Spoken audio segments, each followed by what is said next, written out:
The Joe Rogan Experience. I know that's why this rehabilitation, it's all because of Trump derangement syndrome, that they have to pretend like Joe Biden's some kind of guy with integrity and dignity instead of, the horrible criminal anti-worker guy that he's been his whole life. He's been anti-student, anti-worker, and he crushed a goddamn railroad strike. And everybody just memory holds that happened. Like if Trump did that, it would be on billboards forever.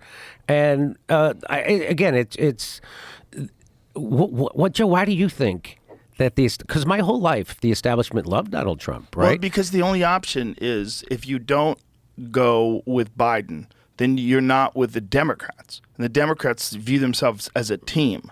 They view themselves as a team as much as patriots think of America first. It's like that team is Democrats first. And that's the only representation they have right now. Like, apparently, now I don't know if this is true, but someone was were you telling me about this, Jamie? About the live streaming of, was it you or was it someone else? Of Rob Reiner and all these people. Oh, they were earlier too. Like, I'll find the story. When I read it they were online. all live streaming the debate and freaking out. Barbara Streisand's crying.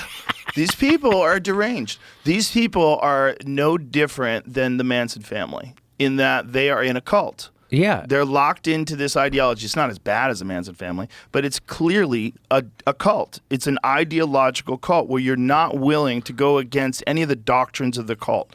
And you're not allowed to. You're not allowed to have. You have to practice groupthink, and that's that. And Bill Maher's a heretic, even though he's very much a liberal. He's a heretic because he says every once in a while he'll tell the truth. A lot of times, he's not as informed as I'd like him to be about some of the stuff, like MK Ultra, the WEF, or Ukraine.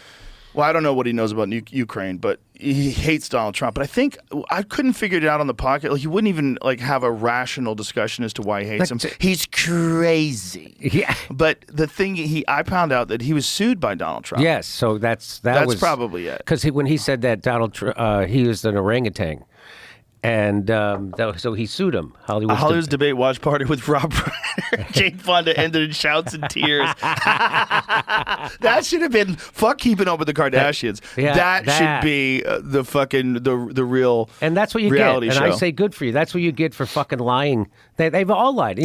I think the media took just as big a hit as Joe Biden did that night. Yes. Because now, just a few weeks ago, there's that Joe Scarborough, that mental case on Morning Joe on MSNBC, and he was saying, let me tell you something, and if you don't believe it, F you. He says this on 6 in the morning. This is what he's telling his audience. F you. This is the best version of Joe Biden I've ever seen. He saw that clip, right? This is the best version. And then let's play it. Let's play it because it's amazing. It is amazing. Wasn't he a Republican at one point in time? And they say that Trump is the liar. It's like they are right now in the middle of telling the biggest lie that's ever been told in politics. This is bigger than FDR can walk. This is bigger than that. Hampton real estate is not cheap.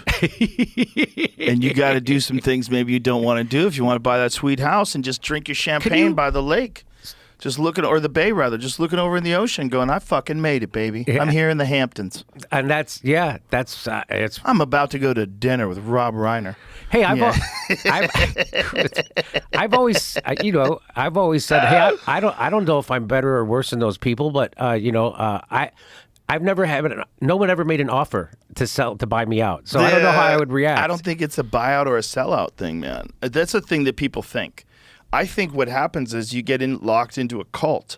And then I think also you get invited to things with important people. And that 100% will shape the way you talk about stuff. If you get invited to a dinner with Bill Gates and some very important people, when their name comes up, you're going to defend them. Well, Barack Obama talked about how just being in the room with the donor class changes you. Just being in the room with them. And Chris Hayes wrote a book called The Twilight of the Elite about how that happens. And then he became the thing he wrote about. It's fucking unbelievable. Yeah, I don't know much about that. Don't you think it's amazing how they fired the Arab reporters and the Muslim reporters at MSNBC because they were telling a little bit of the truth about what's happening, or they were confronting people over it. And you have to have one narrative, and that's it. And then, but none of the they're supposed to stand up for these. Why didn't Rachel Maddow say something? Why didn't Chris Hayes? None of them said anything. None of them, fake tough guy Lawrence O'Donnell, none of them said anything. They just, okay, well, keep your head down and keep taking it. You know, Rachel Maddow gets paid $100,000 a day. Like, to me, I don't know. That's a lot of money. Good for her. That's a good. You can buy a lot of man suits with that money. Do you have a Joe Scarborough video? When she was being interviewed by Ben, what's his name? Ben, the guy who did Tropic Thunder, Ben, what's Stiller? Ben Stiller. Ben Stiller. They were wearing the exact same suit. Of course. Of course. That's one way that, for whatever reason, hardcore lesbians, when they want to be taken seriously, they dress like a man. And they dress like a man in a business outfit. Yeah. Like Hannah Gadsby. Oh, like, okay. Look how she dresses. She puts a suit jacket on. She's fantastic. I'm serious. I'm here for the meeting. I'm here to explain things to you people. Kurt can't like, stop talking about it. Look at Joe Scarborough. What does he say? Is this the one you're looking for? Yeah. Let me hear it. Start your tape right now, because I'm about to tell you the truth. And F you if you can't handle the truth. At 6 in the morning. At 6 in the morning. F you. This version of Biden, intellectually, analytically, is the best Biden ever. Not a close second. I've known him Not for a close years. second. The Brzezinskis have known him for 50 years. And we're If all it weren't fucking the liars. truth, I wouldn't say it. And these people say that Trump's a liar. I mean, Trump's a huge bullshitter for sure, but we're in a Coen Brothers movie. Yeah, this is unbelievable. And so, can you imagine the people? I don't know how many people watch that show, but 45 people. Could you imagine still tuning in after that? Yes. I would fucking wake and bake and let's go. Tell me about the world, Joe. Well, I used to watch. Before I went to sleep, I used to I would be up. I used to be a night owl when I was just a comedian before my show, and so I would wait till 3 in the morning. I'd be up late. I'm like, oh, I can wait. I can watch Joe Scarborough before I go to bed, Morning Joe. So, and the joke I used to do is I watch it before I go to bed because I like to go to bed angry, and I don't know how anybody could watch that again after that. How could you and have any self-respect unless it's you're high and you're enjoying it to laugh You at. have to be high and enjoying it, and then it becomes high comedy. I mean, because it's so good. That was so good. That was so good. If you put that in a movie, people wouldn't buy it. I know. They would go, "Come on, no, that's not real. No one would do that. This is stupid. I've lost my disbelief." F you. He's going to tell his own audience, F you, if you don't believe Joe Biden's not the Yeah, if I was in a movie theater, my suspension of disbelief would go, "Oh, come on, this is." That's why I was confused when I was looking. There's other videos I'm seeing that might have been a different time, and. No. That was just a few weeks ago. I know, but this is saying right here, post the debate, and he's saying like they should replace. Oh, no, after the debate, he changed his tune. Oh, that's part of the thing. Okay. So that was right before the. Yeah, that was like weeks before. After. Okay. No, that was weeks before the debate. He's saying that. I'm like, can you believe the balls on these crazy people? balls? And so then after the debate, he does this 180, and there's all these videos that show him before and after. So the greatest 180 turnaround of all time. So if you go to the one up there with the black and white Joe, and then that's the one. Show that. It's only 30 seconds. Watch this. But I undersold him when I said he was cogent. Cogent. He's far beyond cogent. Oh, in fact, I think he's better than he's ever been. This is a battle for the future of American democracy. And now is a good time. In June, thank God. In June, and not October, in June, this is the last chance for Democrats to decide whether this man we've known and loved for a very long time is up to the task.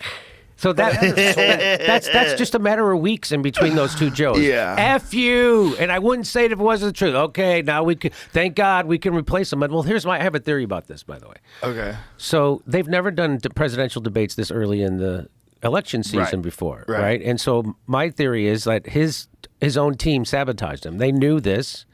So they wanted to get Joe Biden through the primary because now all the delegates are beholden to Joe Biden, means they're beholden to the Democratic Party donor class, right? Yes. So there isn't no 50% Bernie Sanders delegates out there, right? They're not going to have any trouble getting them to all coalesce at the convention and pick a new person. So they wanted to get Joe Biden to go through, and then as soon as he got through the thing, they're like, oh, let's have a debate. And then they knew he would look like this, so then they can have enough time to get rid of him. that seems pretty plausible that that's what's going to happen. And guess what's going to happen now? So they're going to have a person at the top of the ticket who nobody voted for because they're going to choose them at the convention, and nobody voted for this person, and they're saying democracy's on the ballot. That's the irony. Isn't that wild? Yeah. Well, not only that, but what did they do to keep RFK Jr. out of the primaries to the point where he had to go independent? So yeah, they were making it impossible for him to get on ballots. How did they do that? You know what? I had he told me, but I can't remember. But they were making it. Well, when I remember the first time I had him on my show, it was like a joke. I'm like, dude, you're running as a Democrat. I go, why do you think they have super delegates? They have super delegates for people like you. It's not going to happen. I can't get excited about your candidacy. And so anything he said, I just didn't get into it, right? I was appreciative of the stuff he was saying around COVID and things like that.